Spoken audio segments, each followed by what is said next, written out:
Дел од судовите во Штипското апелациско подречје е транспарентни, дел затворени како школки. И покрај коронавирусот и ограничувањата, Штипскиот основен суд преку портпарол отворен за јавноста. Такви си неколку помали судови на истокот. Комуникацијата со апелациските суди оди потешко, но волја да се подобрат работите има. Новинарите и судиите, секој со своји аргументи, си ги бранеа ставовите на регионалната средба во организација на судско-медиумскиот совет.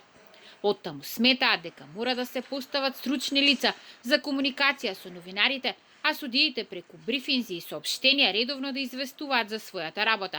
Затоа се залагаат за промена на судскиот деловник. Во иднина да новинарите по правило, а не по некаква пракса и по нечие самоволие на одредени суди или на председатели на судови да можат да ги добиваат записниците, да прават увид од судските рочишта и доколку не присуствуваат на истите, да може да учествува јавноста во следењето на судските процеси преку пренесување на тие процеси во живо.